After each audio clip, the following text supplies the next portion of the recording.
Hi guys, നമുക്കിന്ന് choking എന്താണെന്ന് നോക്കാം. എത്ര പേർക്കറിയാം എന്താണ് ചോക്കിങ് എന്ന്?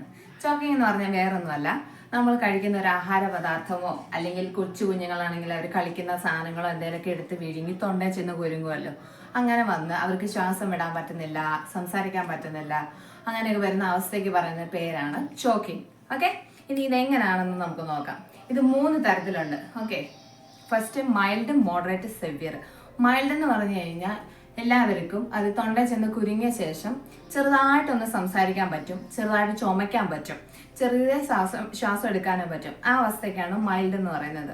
ഓക്കെ, ഇനി മോഡറേറ്റ് എന്ന് പറഞ്ഞു കഴിഞ്ഞാൽ ആ സമയം ഇച്ചിരി സെവിയർ ആണ്, ഇച്ചിരി കൂടുതലായത് കണ്ടീഷനാണ്. അപ്പം നമ്മൾ എന്ത് ചെയ്യണം? ആദ്യം തന്നെ നമ്മൾ ആംബുലൻസിനെ വിളിച്ചിട്ടേ ഉള്ളൂ, 108 വിളിക്കണം. ഓക്കെ, അതിനുശേഷം നമ്മൾ ചെക്ക് ചെയ്യുവാണല്ലോ. ആദ്യം മടിയിലിരുത്തി നമ്മൾ ചെക്ക് ചെയ്യുന്നുണ്ട് ഇവരുടെ അവസ്ഥ ഇതിലേതാണെന്ന്. അപ്പോൾ മോഡറേറ്റ് ആണെന്ന് നമുക്ക് മനസ്സിലായ ശേഷം നമ്മൾ ചെയ്യേണ്ട കാര്യം, അങ്ങനെ വരുന്ന അവസ്ഥയിൽ അവർ ചെയ്യുന്നതെന്ന് വെച്ച് കഴിഞ്ഞാൽ അവർക്ക് സംസാരിക്കാൻ പറ്റുന്നില്ല. ഓക്കെ, ചുമയ്ക്കാൻ പറ്റുന്നുണ്ട്, ചെറുതായിട്ടൊരു ശ്വാസം മാത്രമേ അകത്തോട്ട് പോകുന്നുള്ളൂ. അതാണ് അവരുടെ ആ മോഡറേറ്റ് എന്ന് പറയുന്ന കണ്ടീഷൻ. അടുത്തത് സെവിയർ.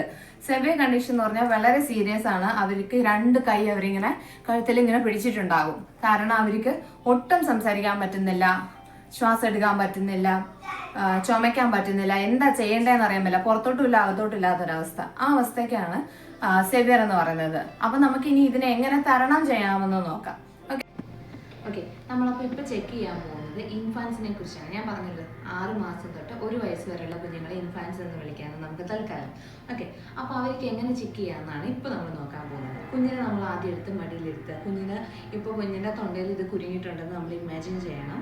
സോ ഇപ്പം ഈ അവസ്ഥയിൽ നമുക്ക് മനസ്സിലാക്കാൻ പറ്റും കുഞ്ഞിൻ്റെ അവസ്ഥ ഏതാണെന്ന്. ചുമയ്ക്കാൻ പറ്റുന്നുണ്ടോ, ശ്വാസം എടുക്കാൻ പറ്റുന്നുണ്ടോ, സംസാരിക്കാൻ ശ്രമിക്കുന്നുണ്ടോ, മീൻസ് എന്തെങ്കിലും സൗണ്ട് വയ്ക്കുന്നുണ്ടോ, അങ്ങനെയുള്ള കാര്യങ്ങൾ. ഓക്കെ, ഏത് തന്നെ അവസ്ഥയാണെങ്കിലും നമ്മൾ ഈ അവസ്ഥയിൽ പെട്ടെന്ന് തന്നെ നമ്മളിങ്ങനെ ഇരിക്കുക അടുത്ത്, നമ്മുടെ കുഞ്ഞ് മടിയിലുണ്ട്, ഇരുന്ന ശേഷം ഈ കാലിൽ നമുക്ക് കൺവീനിയൻ്റ് ആയ ഒരു പൊസിഷൻ ഏതാ, റൈറ്റോ ലെഫ്റ്റോ ഏതാണോ അങ്ങനെ കിടത്തിയിട്ട് കൈ നീട്ടി വെക്കുക ഇങ്ങനെ. ഓക്കെ, എന്നിട്ട് കുഞ്ഞിനെ ഇങ്ങനെ കമത്തി കിടത്തണം. കമത്തി കുഞ്ഞിൻ്റെ മുഖം, അതായത് ഈ ഭാഗം നമ്മുടെ കയ്യിൽ വരണം. ഓക്കെ, ബോഡി ഫ്ലാറ്റ് ആയിരിക്കണം. എന്ന് വെച്ചിട്ട് നമ്മുടെ ഈ ഒരു കൈ ഉണ്ടല്ലോ, ഈ കൈ കൊണ്ട് ഈ താടിയിലേക്ക് നമ്മളിങ്ങനെ പിടിക്കണം കുഞ്ഞിൻ്റെ. എന്നിട്ട് ഈ കൈ ഇങ്ങനെ ഷോൾഡറിന് കഴുത്തിൽ ഇങ്ങനെ പിടിക്കാൻ പരുവത്തിന് ഇങ്ങനെ നല്ല മുറുകിയിരിക്കണം. ഓക്കെ, ഇങ്ങനെ പിടിച്ചിട്ട് ഇങ്ങനെ പിടിച്ച് കഴിയുമ്പോൾ കുറച്ച് പൊങ്ങി നിൽക്കണം, തലയിട്ട് പൊങ്ങി നിൽക്കാൻ പരുവത്തിന്. എന്ന് വെച്ചിട്ട് ഇനി നമ്മൾ ചെയ്യേണ്ട കാര്യം എന്താണെന്ന് വെച്ച് കഴിഞ്ഞാൽ, ഈ ഷോൾഡർ ബ്ലേഡ്സ് ഉണ്ടല്ലോ, അതായത് ഈ പുറകുവശത്തെ കൈപ്പലകയുടെ നടുവശം, ഈ 2 കൈപ്പലയുടെ കൃത്യം നടുക്കായിട്ട് നമ്മുടെ ഈ കൈയുടെ കൺവീനിയൻ്റ് ആയ കൈയുടെ പാമ്പിൻ്റെ ഹീല് ഈ പത്തി ഇതും കൊണ്ട് ഈ സാധനം ഇത് വെച്ചിട്ട് നമ്മളിങ്ങനെ അടിച്ചു കൊടുക്കണം. ഓക്കെ, അത്യാവശ്യം നല്ല പ്രഷറിൽ തന്നെ അടിക്കണം. കാരണം ഈ അടിക്കുന്ന പ്രഷറിൽ ഒരു വൈബ്രേഷൻ ക്രിയേറ്റ് ആവും. ആ വൈബ്രേഷൻ കൊണ്ട് അകത്തുനിന്ന് ഒരു പ്രഷർ കയറി വരുന്നുണ്ട്. ആ പ്രഷറിൻ്റെ ഫോഴ്സ് കൊണ്ടാണ് ഇത് മൗത്തിൽ നിന്ന് വെളിയിലോട്ട് വരുന്നത്. ഓക്കെ, അതെന്തായാലും അകത്തോട്ട് പോകത്തില്ല, പുറത്തോട്ടേ വരുള്ളൂ. സോ നമ്മളിങ്ങനെ ഒരു 4, 5, 6 തവണ നമ്മൾ ഇങ്ങനെ കൊട്ടിക്കൊടുക്കണം. ഓക്കെ, ഇങ്ങനെ കൊട്ടിക്കൊടുത്ത ശേഷം നമ്മൾ നോക്കുക, ഇത് വന്നോന്ന് നോക്കുക. വന്നില്ല എങ്കിൽ ഒരുമാതിരിപ്പെട്ടതൊക്കെ വരും. ഇനി വന്നില്ല എങ്കിൽ ഓക്കെ, കുഞ്ഞിന് ഇതേപടി തന്നെ തിരിച്ച് നമ്മുടെ ഈ കൈ കൊണ്ട് തലയ്ക്ക് സപ്പോർട്ട് ചെയ്യുക. എന്നിട്ട് ഈ കൈ കൊണ്ട് സ്വല്പം ഇങ്ങനെ തല മേപ്പോട്ട് സ്വല്പം പൊക്കി പിടിക്കണേ.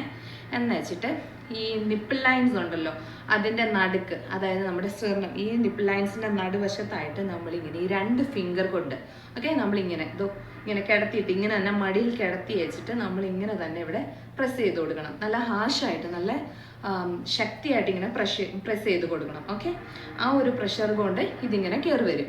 ഓക്കെ, ഇനിയും വരുന്നില്ല എന്നുണ്ടെങ്കിൽ റിപ്പീറ്റ്, ഇത് തന്നെ നമ്മൾ തിരിച്ചും മറിച്ചും റിപ്പീറ്റ് ചെയ്തുകൊണ്ടിരിക്കുക. ഇതല്ലാതെ നമുക്ക് വേറെ ഓപ്ഷൻസ് ഒന്നും ഇല്ല. ഇങ്ങനെ നമ്മൾ പ്രസ് ചെയ്ത് കൊടുത്തോണ്ടിരിക്കുന്ന, ഇങ്ങനെ മാറി മാറി കൊടുത്തോണ്ടിരിക്കുന്ന അവസ്ഥയിൽ സംഭവിക്കാവുന്ന ഒരു കാര്യമാണ്, ഒരു പക്ഷേ ഇത് പുറത്തോട്ട് വരുന്നില്ലെങ്കിൽ കുഞ്ഞിന് അൺകോൺഷ്യസ് ആകും, കുഞ്ഞിൻ്റെ ബോധം പോകാനുള്ള ചാൻസ് ഉണ്ട്. അങ്ങനെ സംഭവിച്ചാൽ പിന്നെ നമുക്ക് ചെയ്യാൻ പറ്റുന്ന കാര്യം CPR തുടങ്ങുക എന്നാണ്. എന്താണ് CPR, കുഞ്ഞുങ്ങൾക്ക് എങ്ങനെ CPR കൊടുക്കാം എന്നുള്ളത് മറ്റൊരു വീഡിയോയിലുണ്ട്, നിങ്ങളതൊന്ന് കയറി കാണണം. ഓക്കെ, സോ ഇതാണ് കുഞ്ഞുങ്ങൾക്ക് വേണ്ടി നമുക്ക് ചെയ്യാൻ പറ്റുന്ന ഒരു കാര്യം. നമ്മൾ ആംബുലൻസ് വരുന്നത് വരെ ഇത് ചെയ്തുകൊണ്ടേ ഇരിക്കണം. ഓക്കെ, അപ്പോൾ ശരി. ഓക്കെ, അപ്പോൾ 2 വയസ്സ് തൊട്ട് 10, 12 വയസ്സ് വരെയുള്ള കുഞ്ഞുങ്ങൾക്ക് ചോക്കിങ് വന്നാൽ നമുക്ക് എന്താ ചെയ്യാൻ പറ്റുന്നതെന്ന് നോക്കാം. ആദ്യം തന്നെ നമുക്ക് അവരുടെ അവസ്ഥ മനസ്സിലാക്കണം. അവർ ചുമയ്ക്കുന്നുണ്ടോ, ചുമയ്ക്കാൻ പറ്റുന്നുണ്ടെങ്കിൽ മൈൽഡ് ആണ്. ഇനി ചുമയ്ക്കാൻ പറ്റുന്നില്ല, അവർക്ക് ഇങ്ങനെ ബുദ്ധിമുട്ടാണെങ്കിൽ നമ്മൾ അത് മൈൽഡ് എന്ന് കണക്കാക്കണം. ഒട്ടും പറ്റുന്നില്ലെങ്കിൽ 2 കൈ വരെ ഇങ്ങനെ പിടിച്ചിട്ടുണ്ടാവും ഞാൻ പറഞ്ഞല്ലോ, അതായത് സെവിയർ കണ്ടീഷൻ. അങ്ങനെ വരുന്ന അവസ്ഥയിലൊക്കെ നമ്മൾ അത് മനസ്സിലാക്കിയ ശേഷം ഇവരെ ഇങ്ങനെ തിരിച്ചു നിർത്തണം. ഓക്കെ, തിരിച്ചു നിർത്തിയ ശേഷം നമ്മുടെ ഈ 2 കൈ അവരുടെ ഇങ്ങനെ ഈ കൈകളുടെ ഇടയ്ക്കൂടെ ഇങ്ങനെ കൊണ്ടുവരണം. ഇങ്ങനെ കൊണ്ടുവന്ന ശേഷം ഓക്കെ, നമ്മൾ ഈ 2 കൈ ഇങ്ങനെ എടുത്ത ശേഷം ഇതിങ്ങനെ ചുരുട്ടി ഇങ്ങനെ മുഷ്ടി ചുരുട്ടിയിട്ട് ഈ കൈ നമ്മൾ ഇങ്ങനെ, അപ്പം ഈ പുക്കിളിന് മേളിലായിട്ട് വരുന്ന വയറുണ്ടല്ലോ, അവിടെയാണ് നമ്മൾ ശരിക്കും കൈ പ്ലേസ് ചെയ്യേണ്ടത്. അങ്ങനെ ഇങ്ങനെ കൈ പ്ലേസ് ചെയ്ത ശേഷം ഈ കൈ കൊണ്ട് ഇതിനെ പൊത്തി പിടിക്കണം. ഓക്കെ, പുക്കിളിന് മേളിലായിട്ട് ഈ കൈ കൊണ്ട് ഇങ്ങനെ അമർത്തിയിട്ട് പുറകിൽ നിൽക്കുന്ന ആളല്ലേ, അപ്പൊ നന്നായിട്ട് അവർക്ക് ഇങ്ങനെ പുഷ് ചെയ്യാൻ പറ്റും അകത്തോട്ട്. മാക്സിമം പ്രഷറിൽ ഇങ്ങനെ പുഷ് ചെയ്യണം. അങ്ങനെ പുഷ് ചെയ്യുമ്പോൾ ഇവിടുന്ന് ഒരു പ്രഷർ കയറുന്നുണ്ട്. ആ പ്രഷർ നമുക്ക് ഇങ്ങനെ വായിക്കൂടെ ഇങ്ങനെ വരും. അപ്പൊ ഇത് ചെയ്യാൻ തുടങ്ങുന്നതിന് തൊട്ട് മുമ്പ് അവരെ നമ്മൾ കുറച്ച് ഇങ്ങനെ മുന്നോട്ടാക്കി നിർത്തണം. ഇങ്ങനെ സ്ട്രെയിറ്റിൽ നിന്നിട്ട് നമുക്കത് പറ്റുന്നില്ല, കയറി വരാൻ ബുദ്ധിമുട്ടായിരിക്കും. അപ്പൊ ഇച്ചിരി കുറച്ചിങ്ങനെ മുന്നോട്ടാക്കി നിർത്തിയ ശേഷം പുറകിൽ നിന്ന് ഇങ്ങനെ കൈ വെച്ച് ഇങ്ങനെ വെടിച്ചിട്ട് അകത്തോട്ട് ഇങ്ങനെ പുഷ് ചെയ്യണം. അകത്തോട്ട് തന്നെ പുഷ് ചെയ്യണം. അങ്ങനെ ആകുമ്പോൾ ആ പ്രഷറിൽ അതിങ്ങനെ കയറി വെളിയിലോട്ട് വരും. ഇതാണ് നമ്മൾ കൊച്ചു കുഞ്ഞുങ്ങൾക്കും അഡൽസിനും ചെയ്യുന്നത് സെയിം പ്രൊസീജിയർ ആണ്. ഓക്കെ, അപ്പം ഇങ്ങനെ ചെയ്യുന്നത് കൊണ്ട് അതിങ്ങനെ വെളിയിലോട്ട് വന്ന് നമുക്ക് കിട്ടും. ഓക്കെ, അപ്പൊ നമ്മൾ അഡൽസിന് ഇങ്ങനെ പുഷ് ചെയ്യുന്നതിനെ കുറിച്ചാണ് ഇത്ര നേരം പറഞ്ഞുകൊണ്ടിരുന്നത്. ഇനി ഈ പുഷ് ചെയ്തിട്ടും വന്നില്ലെങ്കിൽ നമുക്ക് ചെയ്യാൻ പറ്റുന്ന മറ്റൊരു കാര്യമുണ്ട്. എന്താണെന്നോ, നമ്മുടെ ഈ കൈ ഇതേപടി തന്നെ ഇങ്ങനെ ഈ മുഷ്ടി ഈ ഭാഗം ഉണ്ടല്ലോ, ഈ ഒരു പോർഷൻ ഇങ്ങനെ ഇരിക്കുന്ന ഈ ഒരു പോർഷൻ ഈ നിപ്പിൾ ലൈൻസിനെ നടുക്കോട്ട് കയറ്റി വയ്ക്കാം. ഓക്കെ, ഈ ഭാഗത്തായിട്ട്, അതായത് കുറച്ച് ഈ ഡയഫ്രത്തിന് ഇതിനെ കുറച്ച് മധ്യത്തിലായിട്ട് വെച്ചിട്ട് ഈ കൈ കൊണ്ട് ഇങ്ങനെ ലോക്ക് ചെയ്യണം. ഈ കൈ ഇങ്ങനെ ലോക്ക് ചെയ്യണം. അപ്പൊ ഇത് പുറകെ നിൽക്കുന്ന ആളാണ്, ഹെൽപ്പ് ചെയ്യുന്ന ആളാണല്ലോ ചെയ്യുന്നത്. സോ ഇങ്ങനെ ഹെൽപ്പ് ചെയ്തിട്ട് ആ ആള് വീണ്ടും ഈ നിപ്പിൾ ലൈൻസിന് ഇവിടുന്ന് ഇങ്ങനെ അകത്തോട്ട് പുഷ് ചെയ്യണം. അപ്പോൾ ഇച്ചിരി കൂടെ ഇവിടെ നിന്നുള്ള പ്രഷർ ഇച്ചിരി മേളിലാകും. അപ്പൊ അവിടെ നിന്നുള്ള പ്രഷർ കയറി പിന്നെ വരുന്നുണ്ട്. സോ അങ്ങനെ നമുക്ക് പ്രസ് ചെയ്യുന്നോണ്ടിരിക്കുന്നത്. ഇതിങ്ങനെ കണ്ടിന്യൂസ്ലി കുറച്ചു നേരം ചെയ്യുക. എപ്പോഴും നിങ്ങൾ ശ്രദ്ധിക്കുക, ഈ പോസ്റ്റ് ചെയ്യുമ്പോൾ ഇങ്ങനെ ആള് സ്ട്രെയിറ്റ് നിൽക്കാൻ പാടില്ല, കുറച്ചിങ്ങനെ മുന്നോട്ടായിരിക്കണം. സ്വല്പം ഇങ്ങനെ ഒരു ഇറങ്ങി വരാനൊരു ഈസി പൊസിഷൻ പോലെ നമ്മൾ ഉണ്ടായിരിക്കണം എന്നുള്ളത് മാത്രം ശ്രദ്ധിക്കുക. ഇങ്ങനെ പുഷ് ചെയ്യുക. സോ നമ്മൾ ഇങ്ങനെ എവിടെയെങ്കിലും കണ്ടു കഴിഞ്ഞാൽ നമ്മൾ വേണം ഇങ്ങനെ ഹെൽപ്പ് ചെയ്യാനായിട്ട്. ഓക്കെ, സോ എല്ലാവർക്കും ഞാൻ ചെയ്തതും പറഞ്ഞതും ഒക്കെ മനസ്സിലായെന്ന് ഞാൻ വിചാരിക്കുന്നു. ഇനി എന്തെങ്കിലും ഡൗട്ട് ഉണ്ടെങ്കിൽ കമൻറ്റ് ചെയ്യണം.